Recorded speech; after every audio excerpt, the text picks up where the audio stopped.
News J நேயர்களுக்கு வணக்கம்.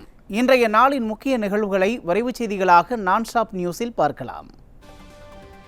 54,760 ton வெங்காய ஏற்றுமதிக்கு மத்திய அரசு அனுமதி அளித்துள்ளது. இந்தியாவில் இருந்து வெளிநாடுகளுக்கு வெங்காயம் ஏற்றுமதி செய்ய மார்ச் 31ஆம் தேதி வரை தடை உள்ள நிலையில் 50,000 டன் வெங்காயம் வங்காளதேசத்திற்கும், 1,200 டன் வெங்காயம் மொரிசியஸுக்கும், 3,000 டன் பக்ரைனுக்கும், 560 டன் பூடானுக்கும் ஏற்றுமதி செய்ய அனுமதி அளித்துள்ளதாக மத்திய அரசு தெரிவித்துள்ளது. 200 பிரம்மோஸ் ஏவுகணைகளை இந்திய கடற்படைக்கு வாங்க மத்திய அரசு ஒப்புதல் அளித்துள்ளது. இந்திய கடற்படைக்கு சுமார் 19,000 கோடி செலவில் பிரம்மோஸ் சூப்பர்சோனிக் ஏவுகணைகள் மற்றும் அதனுடன் தொடர்புடைய உபகரணங்களை வாங்குவதற்கு இராணுவத்துக்கான மந்திரிகள் குழு ஒப்புதல் வழங்கியுள்ளது. தெலங்கானா எம்எல்ஏ லாசியா நந்திதா சாலை விபத்தில் உயிரிழந்தார். ஹைதராபாத்தை சேர்ந்த லாசியா நந்திதா செகந்திராபாத் கண்டோன்மெண்ட் சட்டமன்ற உறுப்பினராக இருந்தவர்.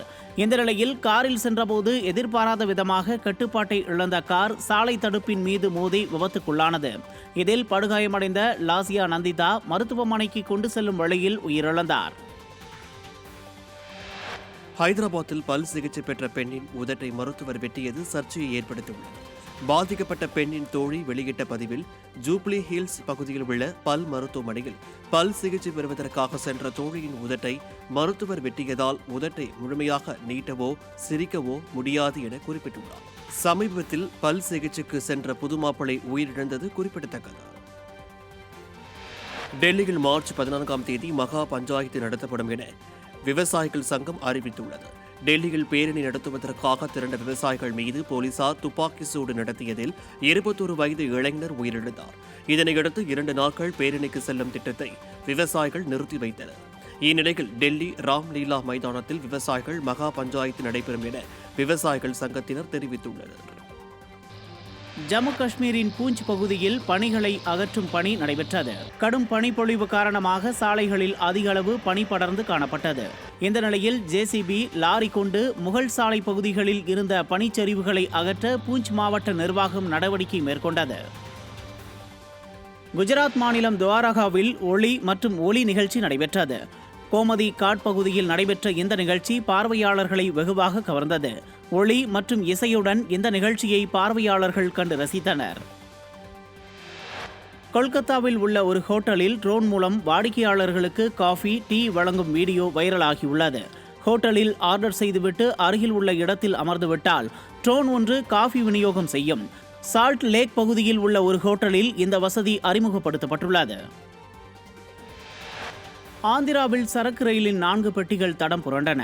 விஜயவாடா அருகே உள்ள ராயனபாடு என்ற இடத்தில் சரக்கு ரயிலின் 4 பெட்டிகள் மட்டும் தடம் புரண்டதாக ரயில்வே அதிகாரி தெரிவித்துள்ளார். இந்த நிலையில் தடம் புரண்ட பெட்டிகள் சரி செய்யும் பணியில் ஊழியர்கள் ஈடுபட்டுள்ளனர். மகாராஷ்டிரா மாநிலத்தின் முன்னாள் முதல்வரும் மக்களவை முன்னாள் சபாநாயகருமான மனோகர் ஜோஷி காலமானார். திடீரென மாரடைப்பு ஏற்பட்டதால் மனோகர் ஜோஷி மும்பையில் உள்ள தனியார் மருத்துவமனையில் அனுமதிக்கப்பட்டார். இந்த நிலையில் சிகிச்சை பலனின்றி மனோகர் ஜோஷி காலமானார். இந்திய அரசின் உத்தரவுகளை ஏற்று இந்தியாவிற்குள் அடையாளம் காணப்பட்ட குறிப்பிட்ட சில கணக்குகள் பதிவுகளை தற்காலிகமாக முடக்குவதாக எக்ஸ் நிறுவனம் தெரிவித்துள்ளது. எக்ஸ் நிறுவனத்தால் முடக்கப்பட்ட பல கணக்குகள் விவசாயிகள் போராட்டத்துடன் தொடர்புடையவை என தெரிவிக்கப்பட்டுள்ளது. மேலும் எக்ஸ் கணக்குகள் முடக்கும் விவகாரத்தில் இந்திய அரசின் உத்தரவில் உடன்பாடில்லை எனவும் தெரிவிக்கப்பட்டுள்ளது. அமெரிக்காவின் ODCS என்ற தனியார் நிறுவனத்தின் விண்கலம் வெற்றிகரமாக நிலவில் தரையிறங்கியது. சுமார் 50 ஆண்டுகளுக்கு பின்னர் அமெரிக்க விண்கலம் வெற்றிகரமாக நிலவை தொட்டுள்ளது. இன்டியூட்டிவ் மிஷன்ஸ் இந்த முயற்சியை மேற்கொண்டுள்ளது. இது ஒரு திகிலூட்டும் அனுபவம் என்றும் தகவல் பரிமாறிக்கொள்கிறோம், நிலவுக்கு நல்வரவு எனவும் தனியார் நிறுவனத்தின் CEO ஸ்டீவ் அல்டெமஸ் தெரிவித்துள்ளார். இரு நாடுகளின் உறவை வலுப்படுத்த ஒரு ஜோடி பாண்டா கரடிகளை அமெரிக்காவின் கலிபோர்னியா மாகாணத்தில் உள்ள சான் பிரான்சிஸ்கோ உயிரியல் பூங்காவுக்கு சீனா அனுப்பவுள்ளது. பாண்டா கரடிகளை அழிவில் இருந்து மீட்க கடந்த 1972ஆம் ஆண்டு முதலில் அமெரிக்காவின் வாஷிங்டன் தேசிய சரணாலயத்திற்கு சீனா ஒரு ஜோடி கரடிகளை அனுப்பியது. இந்த நிலையில் சீனா அமெரிக்கா நட்புறவின் அடையாளமாக பாண்டா கரடிகள் இருந்து வருகிறது.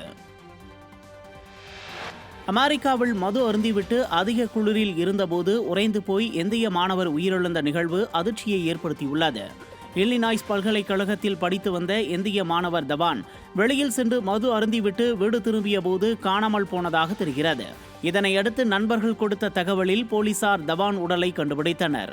விசாரணையில் மது அருந்திவிட்டு வெப்பநிலை -டிகிரியில் தவான் இருந்ததால் உயிரிழந்தது தெரியவந்தது. ஆப்கானிஸ்தானில் 2 பேருக்கு பொது இடத்தில் மரண தண்டனை நிறைவேற்றப்பட்டது. கஜினி நகரில் உள்ள அலிலாலா பகுதியில் பொதுமக்கள் மத்தியில் தாலிபான்கள் துப்பாக்கிச்சூடு மூலம் 2 மரண தண்டனை வழங்கினர். இதற்கான காரணத்தை தாலிபான்கள் வெளியிடவில்லை என்பது குறிப்பிடத்தக்கது. 26 அடி நீளம் கொண்ட உலகின் மிகப்பெரிய அனகொண்டா பாம்பின் வீடியோ வைரலாகியுள்ளது. அமேசான் காட்டில் ஆராய்ச்சி மேற்கொள்ளும் ஒருவரான பிரீக் வோங் என்பவர் அனகொண்டா பாம்பின் வீடியோவை பகிர்ந்துள்ளார். இதில் நீருக்கு அடியில் கார் டயர் போன்ற தடிமன், 8 மீட்டர் நீளம், 200 கிலோவுக்கு மேல் எடை மற்றும் பெரிய தலையுடன் அனகொண்டா பாம்பு நீருக்கு அடியில் நகர்ந்து செல்வதை ஆராய்ச்சியாளர் அசால்ட்டாக வீடியோ எடுத்துள்ளார். மூக்கில் 68 தீக்குச்சிகளை திரித்து இளைஞர் ஒருவர் சாதனை படைத்துள்ளார். டென்மார்க்கைச் சேர்ந்த 39 வயதான புஸ்கோ என்பவர் தனது மூக்கு துவாரத்திற்குள் 68 தீக்குச்சிகளை திரித்து கின்னஸ் உலக சாதனை படைத்துள்ளார். தனக்கு மிகப்பெரிய நாசி மற்றும் மிகவும் நீளமான தோல் உள்ளதால் சாதனை படைக்க உதவியதாக புஸ்கோ கூறியுள்ளார். விண்வெளியில் பயணிக்க விரும்புவதாக 11 வயது எழுத்தாளர் தெரிவித்துள்ளார். இங்கிலாந்தின் நார்தாம்ப்டன் பகுதியைச் சேர்ந்த ஆஸ்டன் எனும் சிறுவன் நரம்பியல் பாதிப்புக்குள்ளான குழந்தைகளுக்கு உதவுவதற்காக திங்ஸ் அபவுட் ஸ்பேஸ் எனும் புத்தகத்தை தனது 8 வயதில் எழுதி புகழ் பெற்றான். இந்த நிலையில் வானொலி பேட்டியில் ஒரு நாள் எதிர்காலத்தில் எனக்கு விண்வெளியில் பயணம் செய்ய வேண்டும் என்பதே என் விருப்பம் என கூறியுள்ளான். கடந்த 1990ஆம் ஆண்டு ஐரோப்பிய விண்வெளி ஆய்வு நிறுவனம் ஓசோன் படலத்தை கண்காணிக்க அனுப்பிய கிராண்ட்ஃபாதர் செயற்கைக்கோள் செயலிழந்ததால் பூமியில் விழும் அபாயம் ஏற்பட்டுள்ளதாக விஞ்ஞானிகள் அச்சம் தெரிவித்துள்ளனர். கிராண்ட்ஃபாதர் செயற்கைக்கோளின் ஆயுட்காலம் முடிவடைந்ததால் தனது சுற்றுப்பாதையில் இருந்து விலகியுள்ளது. செயற்கைக்கோளின் பாகங்கள் பூமியின் மீது விழும் அபாயம் உள்ளதாக தெரிவிக்கப்பட்டுள்ள நிலையில் இதனை கட்டுப்படுத்த முடியாததால் எங்கு விழும் என சொல்ல முடியாது என கூறப்படுகிறது. இந்த செயற்கைக்கோள் இம்மாத இறுதிக்குள் பூமியில் விழலாம் என கணக்கிடப்பட்டுள்ளது. ஸ்பெயினில் அடுக்குமாடி கட்டிடத்தில் பயங்கர தீ விபத்து ஏற்பட்டது. கிழக்கு துறைமுக நகரமான வலன்சியாவில் உள்ள அடுக்குமாடி குடியிருப்புகளில் ஏராளமானோர் வசித்து வருகின்றனர். இந்த நிலையில் அங்கு திடீரென மளமளவென பற்றிய தீயால் கடும் புகை மண்டலமாக காட்சியளித்தது. இதனை அறிந்து அங்கு விரைந்த தீயணைப்பு வீரர்கள் போராடி தீயை கட்டுக்குள் கொண்டு வந்தனர். ஹரியானாவைச் சேர்ந்த தடகள வீராங்கனை அஞ்சலி தேவிக்கு தேசிய ஊக்க மருந்து தடுப்பு ஆணையம் 4 ஆண்டுகள் தடை விதித்துள்ளது. தடை செய்யப்பட்ட ஊக்க மருந்தை தடகள வீராங்கனை அஞ்சலி தேவி பயன்படுத்தியது தெரியவந்தது. இந்த நிலையில் 4 ஆண்டுகள் தடை விதிக்கப்பட்ட நிலையில் தேசிய மற்றும் சர்வதேச போட்டிகளில் அவரால் பங்கேற்க முடியாது. இந்த ஆண்டு IPL போட்டியில் முக்கிய பந்து வீச்சாளர் விலகியதால் குஜராத் அணிக்கு பின்னடைவு ஏற்பட்டுள்ளது. IPL தொடரை பொறுத்தவரை சிறந்த பேட்டிங் மற்றும் பந்து வீச்சாளர்களை கொண்ட அணியாக குஜராத் உள்ளது. இந்த நிலையில் ஹர்திக் பாண்டியா மும்பை அணிக்கு சென்ற நிலையில் தற்போது காயம் காரணமாக பந்து வீச்சாளர் ஷமி அணியில் இருந்து விலகியுள்ளதால் குஜராத் அணிக்கு பின்னடைவு ஏற்பட்டுள்ளது.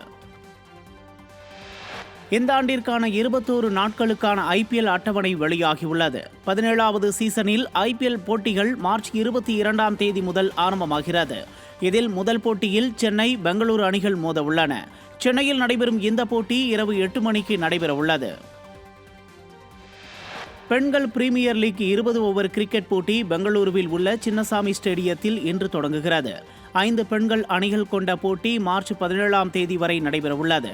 இறுதிப் போட்டி டெல்லியில் உள்ள அருண் ஜெட்லி ஸ்டேடியத்தில் நடைபெறுகிறது. இன்று இரவு நடைபெறும் முதல் ஆட்டத்தில் மும்பை, டெல்லி அணிகள் மோதுகின்றன. காஷ்மீரில் உள்ளூர் இளைஞர்களுடன் கிரிக்கெட் ஜாம்பவான் சச்சின் டெண்டுல்கர் கிரிக்கெட் விளையாடினார். குல்மார்க் பகுதியில் தனது ரசிகர்களுடன் என்னை அவுட் ஆக்குங்கள் பார்க்கலாம் என சவால் விட்டு வீசிய மொத்த பந்துகளையும் அடித்து உற்சாகமாக விளையாடினார். இந்த வீடியோ வைரலாகி உள்ளது. 26 ஆண்டுகளுக்கு பிறகு இந்தி படத்தில் மீண்டும் ஜோதிகா இணைந்துள்ளார். இயக்குனர் விகாஸ் பால் இயக்கும் சைத்தான் படத்தில் அஜய் தேவ்கான் கதாநாயகனாக நடித்துள்ளார். மேலும் இந்த படத்தில் மாதவன், ஜோதிகா ஆகியோர் முக்கிய கதாபாத்திரத்தில் நடித்துள்ளனர். இதன் மூலம் 26 ஆண்டுகளுக்கு பின்னர் மீண்டும் இந்தி படத்தில் ஜோதிகா நடிக்கிறார். யதா சத்யநாராயணா இயக்கத்தில் உருவாகியுள்ள ரசாக்கர் படத்தின் ட்ரெய்லர் வெளியானது. சுதந்திர போராட்ட காலகட்டத்தில் ஹைதராபாத் நகரில் நடந்த சம்பவத்தை அடிப்படையாக வைத்து ரசாக்கர் திரைப்படம் உருவாகியுள்ளது. இதில் பாபி சிம்ஹா, வேதிகா உள்ளிட்டோர் நடித்துள்ளனர். உரியடி விஜயகுமார் நடிக்கும் புதிய படத்தின் ஃபர்ஸ்ட் லுக் போஸ்டர் வெளியானது. இயக்குனர் தமிழ் இயக்கத்தில் விஜயகுமார் நடிக்கும் படத்திற்கு எலெக்ஷன் என பெயரிடப்பட்டுள்ளது. இந்த படத்தை ரீல் குட் பிலிம்ஸ் நிறுவனம் தயாரிக்கும் நிலையில் கோவிந்த வசந்தா இசையமைக்கிறார். இந்த நிலையில் படத்தின் ஃபர்ஸ்ட் லுக் போஸ்டரை படக்குழு வெளியிட்டுள்ளது. நார்வே தமிழ் திரைப்பட விழா தமிழர்களுக்கு பெருமை சேர்க்கும் விழா என நடிகர் ரோபோ சங்கர் தெரிவித்துள்ளார். 15வது சர்வதேச நார்வே தமிழ் திரைப்பட விழா மற்றும் விருதுக்கு தேர்வு செய்யப்பட்ட படங்கள் அறிவிப்பு நிகழ்ச்சி சென்னையில் நடைபெற்றது. இதில் விஜயகாந்த் பெயரில் வழங்கப்படும் முதல் விருது KPY பாலாவுக்கு கிடைத்திருப்பது மகிழ்ச்சியளிப்பதாக நடிகர் ரோபோ சங்கர் தெரிவித்துள்ளார். தனுஷ் இயக்கி நடிக்கும் 50வது படத்திற்கு ராயன் என பெயரிடப்பட்டுள்ளது. இந்த நிலையில் உங்களை இயக்குவேன் என நினைத்துக்கூட பார்க்கவில்லை என ராயன் படத்தில் இயக்குனர் செல்வராகவன் நடிப்பது குறித்து தனுஷ் நிகழ்ச்சியாக பதிவிட்டுள்ளார். அதற்கு வாய்ப்பிற்கு நன்றி இயக்குனர் சார், உங்களை நினைத்து பெருமை கொள்கிறேன் என இயக்குனர் செல்வராகவன் பதிலளித்துள்ளார். சைத்தான் படம் வருகிற மார்ச் 8ஆம் தேதி தியேட்டர்களில் வெளியாக உள்ள நிலையில் படத்தின் ட்ரெய்லரை படக்குழு வெளியிட்டுள்ளது. அஜய் தேவ்கன், மாதவன், ஜோதிகா நடித்த த்ரில்லர் இந்தி படம் சைத்தான். இந்த படத்தில் மாதவன் சைத்தான் வேடத்தில் நடித்துள்ளார். இந்த நிலையில் 2 நிமிடங்கள் 30 வினாடிகள் கொண்ட ட்ரெய்லரை படக்குழு வெளியிட்டுள்ளது. நைஜீரியாவில் உயிரியல் பூங்காவில் காவலர் ஒருவர் சிங்கத்தால் தாக்கப்பட்டு உயிரிழந்தார். உயிரியல் பூங்காவின் பராமரிப்பாளர் கடந்த 19ஆம் தேதி சிங்கத்திற்கு உணவளித்த போது சிங்கம் தாக்கியதில் உயிரிழந்தார். இந்த வீடியோ தற்போது வைரலாகி உள்ளது.